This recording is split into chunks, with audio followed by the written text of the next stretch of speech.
오늘의 정치 해부학은 평택은 정치 철새와 정치 재활 세력의 실험장이 아닙니다. 네. 평택이 시민을 위한 선택인가 아니면 조국과 철새 정치인의 정치 생존 프로젝트인가 네, 이런 내용으로 한번 가보겠습니다. 자, 6월 3일 평택을 국회의원 보궐선거 이번 선거는 단순한 지역선거가 아닙니다. 평택은 지금 대한민국 정치의 가장 심각한 병폐, 즉 지역보다는 전략, 주민보다는 계산, 책임보다는 정치 생존, 이것이 얼마나 노골적으로 작동하는지를 보여주는 현장이 되고 있습니다. 제가 평택 시민 여러분께 한 가지만 묻겠습니다. 평택은 시민의 삶을 위한 지역입니까? 아니면은 정치인들의 재기 무대입니까? 지금 이 질문이 어느 때보다도 중요합니다.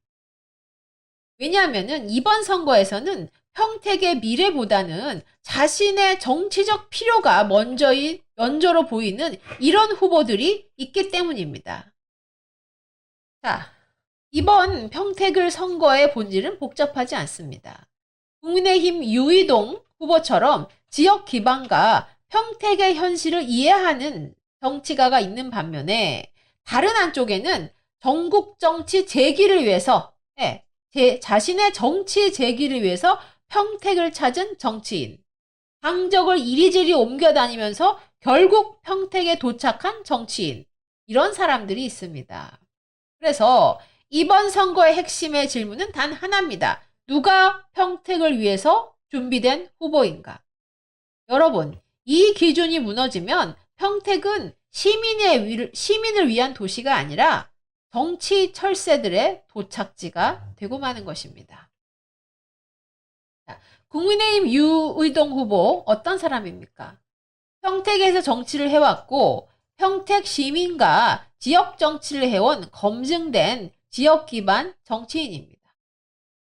평택은요, 삼성전자 평택 캠퍼스가 있고 주한미군 기지가 있으며 교통과 산업, 국가 안보가 결합된 전략 도시입니다. 이런 곳에 선거철마다 이름값 한다 하는 정치인들이 내려와서 자신의 다음 정치를 설계하는 곳이 되어서는 안 되겠죠? 평택은 이벤트 정치의 무게가 아니라 책임 있는 정치의 현장이 되어야만 합니다.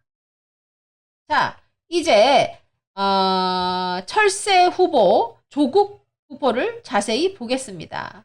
평택 시민 여러분은 반드시 이 질문을 하셔야 됩니다. 왜 평택입니까? 정말 평택 시민의 삶 때문에 조국 후보 평택에 온 건가요? 아니면은 본인의 정치 재기, 이미지 세탁, 전국 정치 복귀 프로젝트 하러 평택에 온 건가요? 이 질문을 하셔야 되는 겁니다.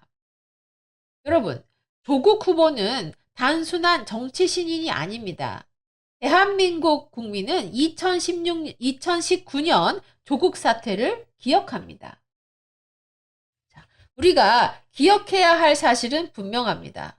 조민 입시 서류 논란, 그리고 서울대 공익인권법센터 인턴 확인서 허위 의혹, 부산대 의전원 입학이 취소됐고요. 그리고 그 결과로 배우자 정경심은 실형을 받았습니다.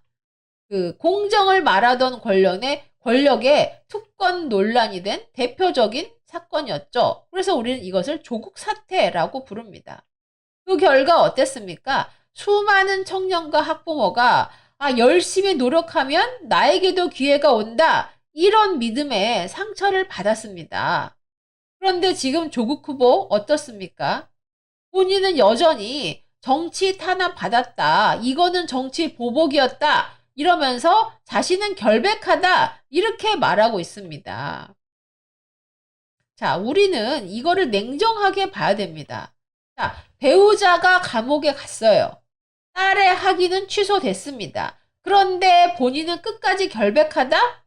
국민이 이것을 반성으로 보겠습니까? 아니면 뻔뻔함으로 보겠습니까? 더 심각한 거는요. 평택 관련 기본 이해도 논란입니다. 평택을 정치적 상징성으로 소비하면서 정작 지역에 대한 준비 부족 논란까지 있다면 이거는 지역 정치가 아니라 정치 이벤트 아닌가요? 평택은 조국 후보 개인의 정치 재활센터가 아닙니다. 평택은 대한민국의 산업, 안보, 미래가 걸린 중요한 도시입니다. 공정에 상처를 남긴 정치가 또다시 지역을 발판 삼으려 한다면 평택 시민은 더 엄격하게 물어야 합니다.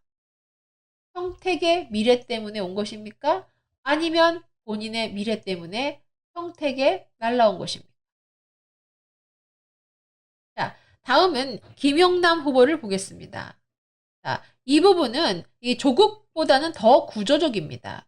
이 사람 새누리당, 개혁신당, 그리고 지금 더불어민주당. 예, 정치에서 물론 이동 자체가 문제가 아닐 수는 있습니다. 그러나 신념 없는 이동, 철학 없는 이동, 자리 중심 이동, 이러한 것에 대해서는 우리 유권자가 분명하게 질문을 해야 됩니다. 당신은 뭐 때문에 정치를 합니까?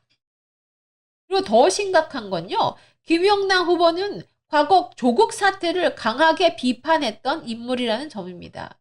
그랬던 인물이 이제 민주당 간판 아래 다시 와서 조국과 같은 범여권 지형 속에서 평택에 출마합니다.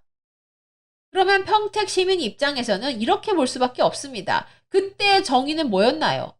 그때 김용남 후보가 외치던 정의는 진심이었습니까? 아니면 지금의 선택이 진심인가요? 네. 김용남 후보에게 어떤 것이 김용남 후보의 진심이었는지 물어볼 수밖에 없네요. 유권자는 바보가 아니에요. 과거에는 조국을 비판하고 지금은 같은 정치 지형에서 민주당의 전략 공천을 받는다면 이거는 이 사람이 확장성이 있다기보다는요. 정치적 생존 본능이 강한 사람, 즉 철새 정치인이다. 이렇게 읽힐 수밖에 없습니다. 평택은 정치인의 가장 유리한 자리를 찾아 날아드는 철새 정치인의 착륙장이 되어서는 안 됩니다. 자, 정리해 보겠습니다. 유이동 후보는 평택 기반의 지역 책임 정치인입니다. 조국은 이 공정성에 상처를 낸 정치 재기 프로젝트의 논란을 지금 일으키고 있는 후보자입니다. 김용남은 어떻습니까? 김용남은 이리저리 당적을 이동하면서 철학이 도대체 무엇인지 알 수 없는 철새 정치의 논란을 일으킨 장본인입니다. 그래서 평택 시민은 지금 묻습니다. 누가 평택의 뿌리입니까? 누가 평택을 발판 삼으려, 누가 평택을 이용하려 하는 겁니까? 이번 선거의 본질은 단순합니다. 평택 시민의 삶인가? 아니면 정치인의 계산인가? 그래서 국민의힘은 분명히 말합니다. 평택이 정치 재활용의 무대가 되어서는 안 됩니다. 평택은 철새 정치 실험장이 되어서는 안 됩니다. 평택은 평택 시민의 삶과 대한민국의 미래 산업이 걸린 곳입니다. 평택 시민 여러분, 이번 선거는 누가 더 유명한가의 선거는 아닙니다. 누가 평택을 위해서 살아왔는지, 또 어떤 사람은 누구는 평택을 그저 전 선거에서 이겨서 본인 정치에 그 재활용 프로젝트로 이용하려 하는 것인지 이 질문 하나면 여러분의 선택은 분명해질 것입니다. 공정의 상처를 남긴 정치, 철학 없이 이동하는 정치, 그리고 평택에 뿌리 내리는 책임 있는 정치. 선택은 분명합니다. 평택은 정치 철새와 정치 재활 세력의 도착지가 아니라 평택 시민의 미래가 우선인 곳이어야 합니다. 감사합니다.